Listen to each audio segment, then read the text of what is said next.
Donc la partie dressage, pour reprendre, alors il va falloir utiliser le panel complet de l'éducation canine.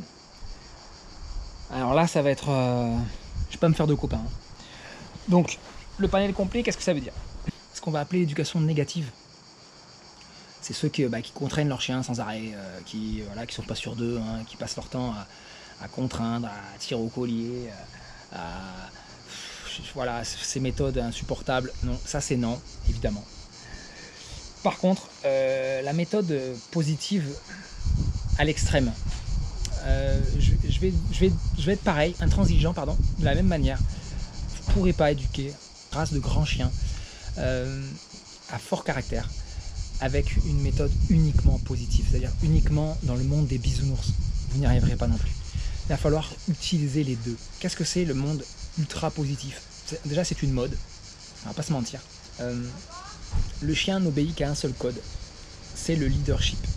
Un chien, comme des milliers d'espèces vivantes, des milliers d'espèces animales, vont obéir à une certaine hiérarchie. Je sais que ça ne plaît pas à beaucoup de gens, ce mot, ce terme, hiérarchie.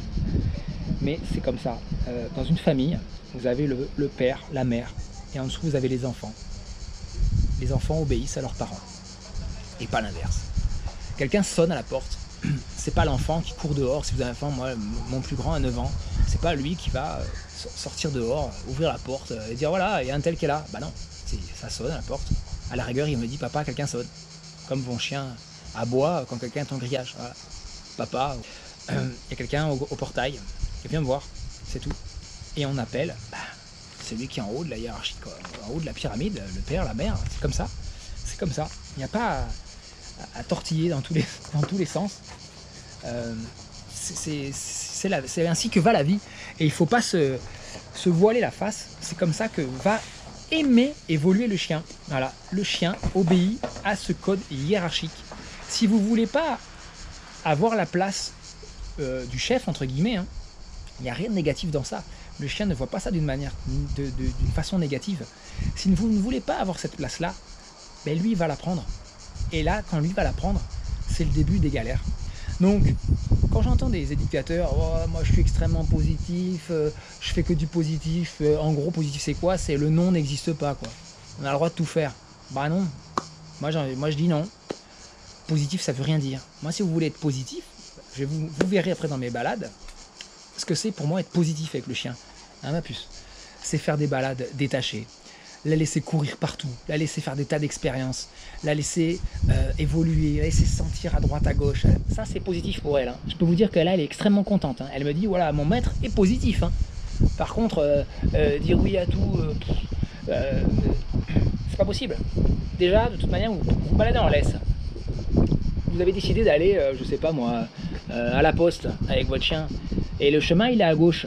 Si votre chien, il sent un truc à droite, vous faites quoi? Vous partez à droite et vous allez pas à la poste? Bah non, vous allez à gauche. Donc déjà, de par nature, vous allez l'empêcher dans la direction qu'il veut. Donc vous êtes plus si positif que ça. Ça n'a pas de sens. Et dans l'éducation canine, on va utiliser ce qu'on appelle les associations d'idées, le conditionnement.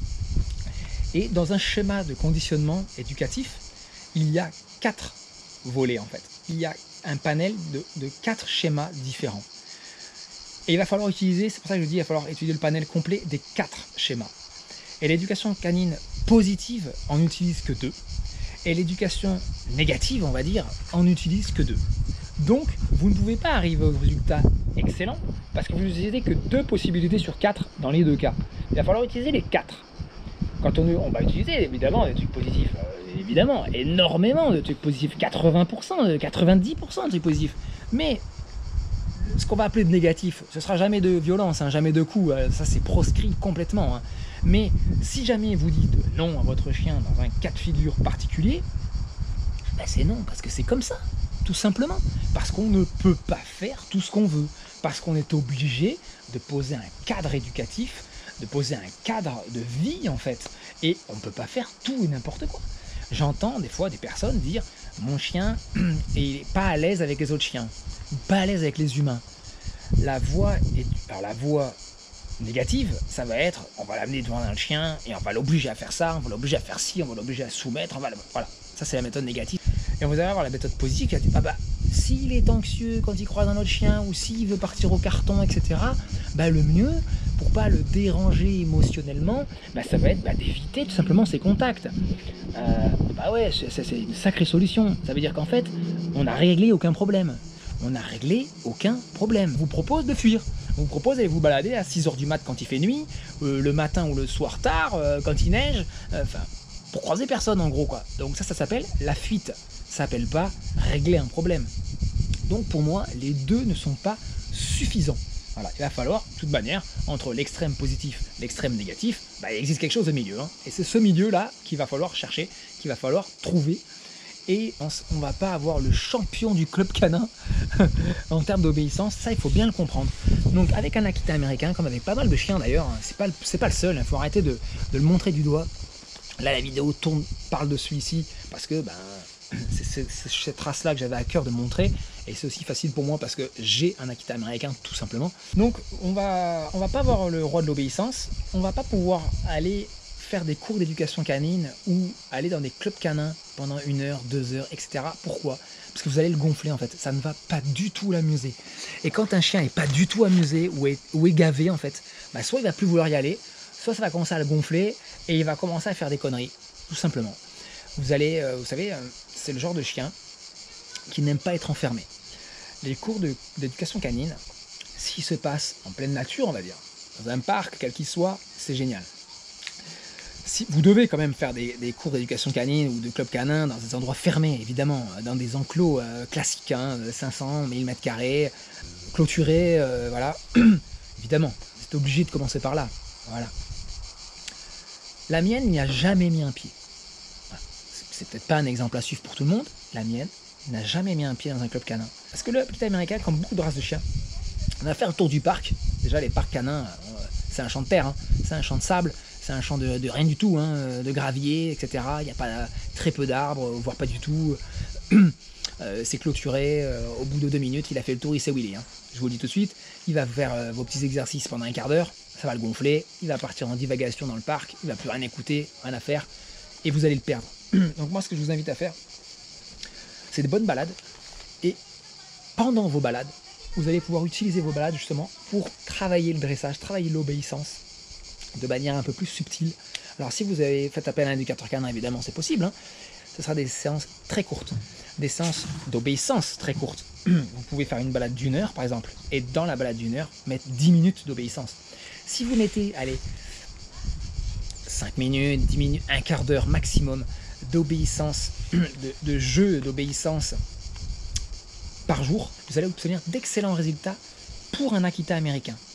Si vous espérez un chien qui vous fait des loopings, qui saute sur le dos, qui monte sur les rambardes, qui obéit au doigt et à l'œil, qui est un véritable robot, vous vous êtes trompé de race, tout simplement. L'Akita américain ne fera pas ça, ça ne l'amuse pas, il n'y trouvera aucun intérêt. Donc je vais vous conseiller de rester sur ce qu'on appelle les ordres de base. Les ordres de base, ça va être le assis, le couché, le pas bouger. Ce sont 3 ordres extrêmement importants en fait. Vous n'aurez pas le choix, quelle que soit la race, d'adopter l'assis, le coucher et le pas bouger. Ce sont des ordres qui vont vous permettre de calmer le chien, en fait, de permettre au chien de descendre en intensité, de baisser en pression si jamais il est excité sur quelque chose. C'est 3 ordres incontournables. Il y a évidemment le rappel. Quand votre chien est en balade, vous le rappelez, il revient. Et indissociable du rappel, vous avez ce qu'on appelle le suivi naturel. Alors le suivi naturel, c'est pas vraiment un ordre, parce que y a naturel dedans, donc il n'y a pas une vraie obéissance. Mais autant vous avez assis, couché, pas bouger, qui vont marcher ensemble, et vous allez avoir le suivi naturel et le rappel qui vont être indissociables, qui vont également marcher ensemble. Vous ne pouvez pas espérer avoir un rappel, qui est l'ordre préféré des gens, hein, l'ordre préféré des humains, des maîtres de chiens. S'il pouvait avoir un seul ordre qui marche parfaitement, tout le monde choisirait le rappel en fait. Et rien à foutre du assis. Et ben c'est pas possible. Et c'est possible avec aucun chien. Parce que l'éducation canine, c'est une globalité, c'est un ensemble de choses. On va pouvoir comparer ça avec un régime. Avec un régime, vous êtes on est en plein été, vous voulez perdre quelques kilos superflus l'été, vous ne pourrez pas perdre localement. Ce que je veux dire, c'est que vous allez faire un régime, vous allez maigrir, vous allez perdre du poids sur l'ensemble de votre corps, mais pas localement. Vous n'allez pas perdre là où vous avez vraiment envie en fait. Et bien, pour l'éducation canine, si je peux faire ce petit parallèle, voilà, facilement transposable, ça va être pareil. Si vous n'êtes pas capable de faire un assis couché ou un pas bougé, vous n'aurez pas de rappel. Ça paraît incroyable, mais en fait, si vous n'apprenez pas à votre chien à se canaliser, à gérer ses émotions, à gérer son excitation, ses frustrations, sa montée émotionnelle, en fait, eh bien, vous n'arriverez jamais à le rappeler, tout simplement. Donc le suivi naturel, qu'est-ce que c'est? Vous récupérez votre chiot à 2 mois, il vient d'être arraché, j'emploie ce terme-là qui est un peu dur, mais arraché à ses parents, arraché à sa mère, à ses frères et sœurs, à son éleveur. Ce sont les seules personnes qu'il connaît depuis qu'il est né, depuis qu'il est au monde, depuis ses 2 mois, de 0 à 2 mois. Et il arrive chez vous, dans la phase d'observation, peut-être un peu craintif au début, il ne sait pas où il va, il découvre votre maison, il vous découvre vous-même. C'est là où vous ne devez pas perdre du temps et vous devez lui apprendre le suivi naturel. Avant vous, il suivait sa mère, ses frères et sœurs, son éleveur peut-être. Maintenant, il vous suivra vous. Profitez-en. Le chien est encore très petit. Il n'a pas d'autre choix que de vous suivre en fait. Vous tenez la gamelle d'eau dans sa tête. Vous tenez la gamelle de nourriture. Vous tenez la vérité, on va dire. Vous êtes son nouveau leader. Vous avez un petit bébé. Vous devez lui montrer les bonnes trajectoires, les bons comportements à adopter. Il va vous suivre naturellement, donc profitez-en. Et justement, beaucoup de maîtres de chiens, quelles que soient les races, me disent « Ah, il est chiot, je le détache pas, j'ai peur qu'il s'enfuit, il est chiot. » Justement, faites confiance au chien, faites-vous confiance à vous, mettez-vous dans une situation de confiance, mettez-vous dans un endroit où vous n'aurez pas peur de détacher votre chien, c'est-à-dire un endroit plus ou moins délimité. Moi, ce que j'ai utilisé quand elle était chiot, c'était des restanques. J'habite dans le sud de la France, dans le Var. Il y a énormément de restanques d'oliviers par exemple, des restanques de vignes, etc.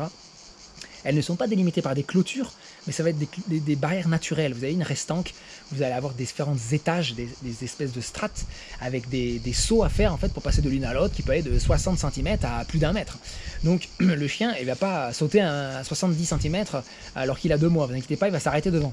De l'autre côté, il va falloir les monter 70 cm, donc il ne va pas le monter non plus. Il vous reste plus que 2 directions, avant, arrière. Pour le perdre, ça va être difficile quand même de le perdre devant vous ou derrière vous. Il n'a pas non plus une pointe de vitesse extraordinaire à 2 mois. Vous allez pouvoir, avec des bonnes baskets, le rattraper quand même. Et sinon, vous pouvez utiliser tout simplement la longe, une longe de 10 mètres, 20 mètres, 50 mètres, que vous voulez, selon le terrain où vous allez aller, parce que quand il y a beaucoup d'arbres ou de broussailles, c'est vite pénible une longe, parce que ça s'en mêle dans tous les sens, mais vous pouvez l'utiliser. Pour le suivi naturel, c'est excellent. Donc voilà, donc le suivi naturel, on en profite quand il est petit, la longe en détache, mais si vous commencez à faire ces petits mécanismes de détacher la laisse ou la longe alors qu'il a déjà 6-7 mois, eh ben là, le coco, il va être un peu plus courageux et il va aller un peu plus loin et vous allez commencer à courir à droite à gauche. Donc si vous commencez tout de suite, et vous n'allez pas avoir ces problèmes-là, parce qu'à 6-7 mois, il va vous suivre.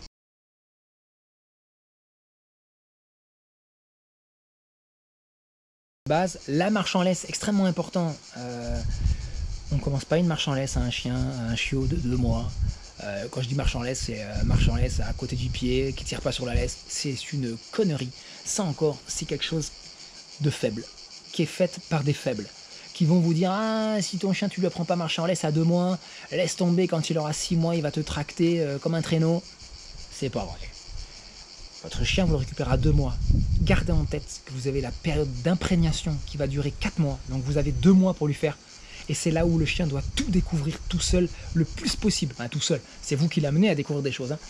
Donc, foutez-lui la paix. Et là, surtout, ce qui est extrêmement important, c'est de lui mettre une longe. Où que vous soyez, en ville, même sur les trottoirs, évidemment, vous ne le laissez pas partir sur la route. Hein. Vous le tenez une distance de trottoir, mais vous le laissez aller à gauche, à droite. Vous le laissez tirer un petit peu vers une odeur qui l'intéresse. Vous le laissez sentir, vous le laissez découvrir. C'est extrêmement important. Ne pas rester sur de la laisse courte de 2 à 4 mois, sinon vous flinguez votre chien, vous l'empêchez de faire ses découvertes sensorielles, vous l'empêchez de faire ses propres expériences, sa propre évolution dans le courage en fait, dans les choses, dans ses appréhensions. Vous devez absolument laisser votre chien tranquille à ce moment-là, et si vous avez vraiment envie d'apprendre la marche en laisse, faites-le sur de courtes. De toute façon, faites-le dans tous les cas sur de courtes séances. Hein. 10 minutes de marche en laisse, encore c'est énorme. 5 minutes de marche en laisse propre, et après vous lui remettez la longe longue et vous le laissez chercher partout. Je vous invite même à faire l'inverse, c'est-à-dire commencer par faire 20 minutes de laisse à où il va chercher et sentir plein de choses, et après vous lui faites 5 minutes de laisse courte, On n'attend pas évidemment aussi les préconisations des vétérinaires qui consistent à dire on attend le 2e vaccin pour sortir de chez soi. Si vous faites ça, le chien, il est condamné. C'est comme il sort d'un marche en laisse, vous attendez les 4 mois que le 2e vaccin ait fait effet, et il est condamné. Perte d'imprégnation terminée, c'est fini. Enfin, condamné, c'est façon de parler, hein. C'est de dire que vous allez être plus en difficulté que quelqu'un qui leur a permis de tout voir. Alors évidemment, on évite les parcs à chiens à forte concentration canine, ça veut dire que vous avez un parc à chiens à 100 mètres carrés où il y a 40 chiens, il y a des excréments partout, votre chien n'est pas encore vacciné, évidemment vous n'allez pas là-bas, vous allez renifler des cacas et des pipis de partout et attraper des maladies. Un peu de bon sens. Ça ne veut pas dire que vous évitez les sorties, ça ne veut pas dire que vous évitez la forêt, ça ne veut pas dire que vous évitez le parc à chiens, ça ne veut pas dire que vous évitez la ville, vous évitez rien. Vous faites tout, mais de manière intelligente. Pareil pour l'histoire de la loi, je ne sais pas d'où elle sort celle-là, des 5 minutes par mois d'âge de balade. Ça voudrait dire que quand vous récupérez votre chien à 2 mois, vous avez le droit qu'à 10 minutes de balade. Celle-là, c'est encore une connerie incroyable.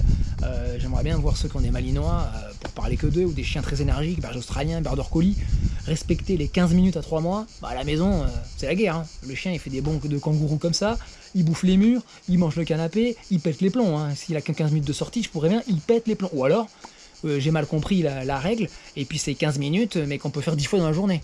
Je sais pas, ça ferait 150 minutes, 2h30, pourquoi pas. Non, là, pareil, un peu de bon sens, comme avec l'histoire du vaccin ou de la laisse. On regarde son chien, si au bout de 20 minutes il est épuisé, et ben le lendemain on en fait 15. Et oui, c'est comme ça. Si au bout de 20 minutes, il est encore en demande, et ben on en fait 25 ou 30, et puis c'est tout, et on rentre à la maison. Ce qu'il faut, c'est ne pas épuiser sa musculature, en fait, ne pas épuiser ses muscles, parce que si les muscles sont épuisés, et ben ça tape directement dans le squelette, dans la partie osseuse. Et là, au point de vue d'une croissance, c'est pas l'idéal.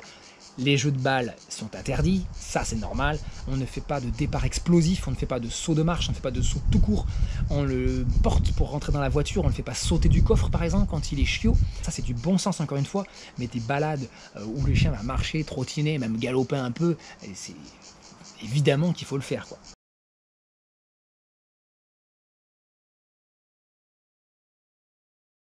Je vous invite maintenant à regarder les autres vidéos. Là, les parties histoire, comportement du chien, comportement humain, c'est terminé. Je vous invite à poster des commentaires si ça vous intéresse, si vous avez des idées de vidéos que vous aimeriez que je fasse. Sinon, allez tout de suite sur la vidéo du suivi naturel. C'est la plus importante. C'est importante pourquoi? Pour avoir créé une bonne relation avec votre chien, une bonne relation de confiance, une bonne relation d'amour tout simplement.